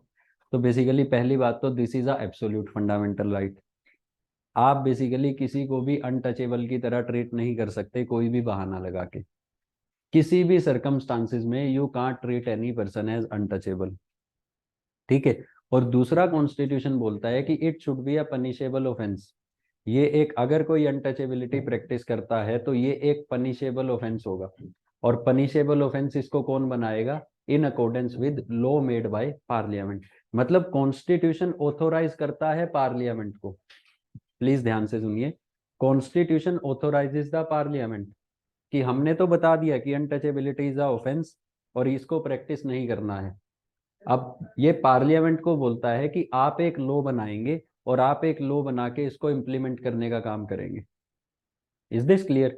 तो पार्लियामेंट क्या करता है, पार्लियामेंट 1955 में, ध्यान से सुनिए, एक लॉ बनाता है अनटचेबिलिटी ऑफेंसेस एक्ट, और इसमें पार्लियामेंट बेसिकली बहुत सारी पनिशमेंट प्रिस्क्राइब करता है कि अगर कोई अनटचेबिलिटी करेगा तो क्या क्या होगा, और बहुत सारी डिस्क्वालिफिकेशंस जो है वो प्रिस्क्राइब करता है।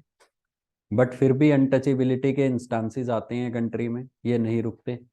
तो पार्लियामेंट क्या करता है 1978 में या 6 में, प्लीज ये ईयर चेक कर लेना, फिर से इस लॉ को अमेंड करता है, अनटचेबिलिटी ऑफेंसेस एक्ट को, और इसको और ज्यादा स्ट्रिंजेंट बनाता है, मतलब इसको और ज्यादा बेसिकली रिजिड नहीं, और ज्यादा स्ट्रिक्ट बनाता है। Is this clear? और इसका नाम भी बदल देता है, क्या रखता है? Protection of civil rights act. तो भी पार्लियामेंट ने एक लॉ बना रखा है, protection of civil rights act. इस लॉ में बेसिकली पनिशमेंट भी प्रिस्क्राइब्ड है और डिस्क्वालिफिकेशन भी प्रिस्क्राइब्ड है उस इंसान के लिए जो अनटचेबिलिटी को प्रैक्टिस करने का काम करेगा। Is this clear? what is the difference between punishment and disqualification? punishment can be monetary, जिसको पेक्यूलिनरी पनिशमेंट बोलते हैं, या it can B basically other type of punishment, जैसे सजा दे दी, ठीक है, बिहाइंड द बार्स आपने किसी को जेल में बंद कर दिया। डिस्क्वालिफिकेशन इज, जैसे आपका पासपोर्ट नहीं बन सकता, you can't travel to other country, आप इलेक्शन नहीं कंटेस्ट कर सकते हो। Is this clear? तो इस तरह से ये लो डिस्क्वालिफिकेशंस भी लगाता है कि अगर कोई पर्सन अनटचेबिलिटी प्रैक्टिस करेगा, he can't contest the election in India, he can't appear in any government job. इस तरह से डिस्क्वालिफिकेशन और पनिशमेंट है। हाउएवर, जो अनटचेबिलिटी है कि बेसिकली किस चीज को अनटचेबिलिटी माना जाएगा, ये ना तो कॉन्स्टिट्यूशन डिफाइन करता है आर्टिकल 17 में, और ना ही पार्लियामेंट ने अपने लॉ में डिफाइन की हुई है कि what is untouchability. Is this clear? Supreme court ने एक ब्रॉड आइडिया दिया है। सुप्रीम कोर्ट ने बोला है कि देखिए, हम अनटचेबिलिटी को डिटरमाइन करेंगे on case to case basis, कि भाई अनटचेबिलिटी हुई, प्रैक्टिस हुई है नहीं हुई है, बट ब्रॉडर आइडिया इज कि बेसिकली पहली बात तो untouchability is a practice among Hindus only, और किसी रिलीजन में नहीं है, ठीक है। और इस प्रैक्टिस में होता क्या है कि बेसिकली किसी पर्सन के साथ डिस्क्रिमिनेशन होती है, या उसको नीचा दिखाया जाता है, उसको नीचा माना जाता है, just because of his birth in a particular cast. सिर्फ एक रीजन की वजह से कि उस बंदे का बर्थ किसी पर्टिकुलर कास्ट में हुआ, इसलिए या तो उसको नीचा दिखाया जाएगा या फिर उसको बेसिकली उसके साथ डिस्क्रिमिनेशन की जाएगी।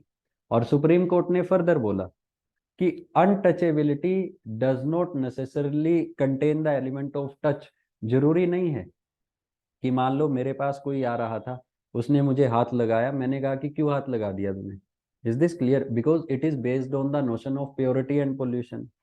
ठीक है, the so called people who belong to so called upper caste, they consider themselves as pure. ठीक है, और जो सो कॉल्ड लोअर कास्ट के लोग हैं, they are considered impure, they were considered. ठीक है, now society is changing. Done. तो बेसिकली क्या है, मान लो किसी ने टच किया उसको और उसने बोला कि you made me impure.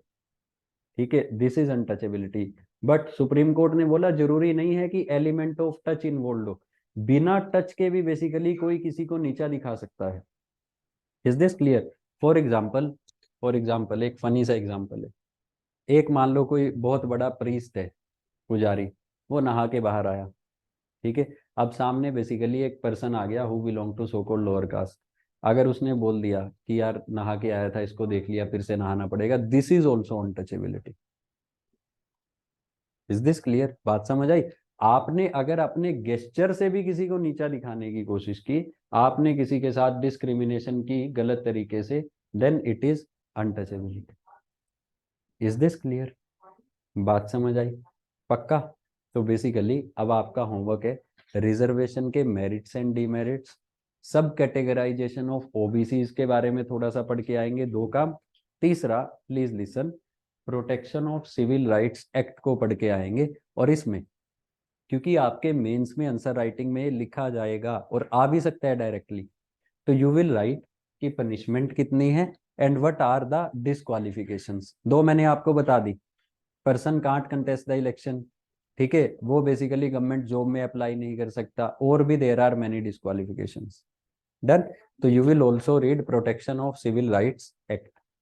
Done.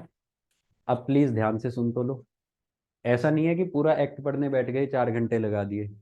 ठीक है, एक्ट को पढ़ना है, देखना है, स्क्रॉल करो, देखो डिस्क्वालिफिकेशन कहाँ पे लिखी हुई है, 4-5 नोट करो जो आपको आसान लगती हैं अपने रेफरेंस के लिए, देखो पनिशमेंट कहाँ पे लिखी हुई है, उसको नोट करो, डेट्स इट। बात समझ आई? Is this clear? तो कल आप प्लीज ये सब काम कर लेना, tomorrow we will start article 18। बात समझ आई? चलिए ठीक है, थैंक यू। हाँ, क्योंकि आपको लगता है फॉर एग्जांपल जैसे प्लीज यहाँ पे आए और किसी को लेके या तो ऐसे मतलब उसके इंटेंशन से भी बता दिया गया है तो इसका तो बहुत ज्यादा मिसयूज हो जाएगा। मिसयूज कैसे हो जाएगा? कोई आगे किसी को बोल सकता है। देखो मेरी बात सुनो, मिसयूज हर चीज का होता है। ठीक है, इस चीज को डिनाई नहीं किया जा सकता। Please please please please listen to me. इसने एक सवाल पूछा है, इसका जायज सवाल है। इसने कहा कि व्हाट इफ समवन मिसयूजेस। ठीक है, देखो समाज जो है ना, कभी भी आइडियली काम नहीं करता, लॉ भी कभी आइडियली काम नहीं करता, कॉन्स्टिट्यूशन भी आइडियली काम नहीं कर रहा। ठीक है, हम पढ़ रहे हैं फंडामेंटल राइट्स, क्या सबको मिलते हैं? शायद चंडीगढ़ में सबको मिलते होंगे, यूपी बिहार में किसी को नहीं पता क्या फंडामेंटल राइट, पुलिस वालों को नहीं पता यार। तुम थाने में जाके बोलना मेरा राइट टू लाइफ, वो कहेगा मैंने नहीं पता राइट टू लाइफ के हो। Is this clear? मैंने सुने हैं, मैंने खुद से सुने। Is this clear? अब समस्या क्या है कि एक तरफ तो दीज सेक्शंस आर वल्नरेबल, दूसरी तरफ ये बहुत बड़ी डिबेट है, दूसरी तरफ जो बेसिकली इन वल्नरेबल सेक्शंस को शील्ड प्रोवाइड की गई है to defend themselves, there are many instances कि ये इस शील्ड को, इन टूल्स को मिसयूज करते हैं फॉर देयर पर्सनल गेन्स और for setting there personal scores. अब एक होमवर्क और सुन, ये पढ़ के आना घर से, new legal terrorism, new legal terrorism by supreme court. ठीक है, सुप्रीम कोर्ट ने प्लीज लिसन, सुप्रीम कोर्ट ने एक टर्म दी है इसको, which is known as new legal terrorism. Supreme court बोलता है कि जब वीमेन को शील्ड दी जाती है टू प्रोटेक्ट हरसेल्फ, और जब वीमेन उस टूल का यूज करती है for settling out her personal scores और personal gains, it is known as new legal terrorism. इसी तरह से जो बेसिकली आपने वल्नरेबल सेक्शन को टूल्स प्रोवाइड किए हैं अपने आप को डिफेंड करने के, वो भी बेसिकली उसको यूज करते हैं, many a times they are being used for settling out their personal scores और personal gains. Is this clear? इसको नकारा नहीं जा सकता, होता है। सर चलिए फिर डिस्कस करेंगे आगे, दूसरी क्लास वेट कर रही है। ठीक है, मैं तो दिहाड़ी करनी है भाई अब। ठीक है, चलो, ओके, थैंक यू।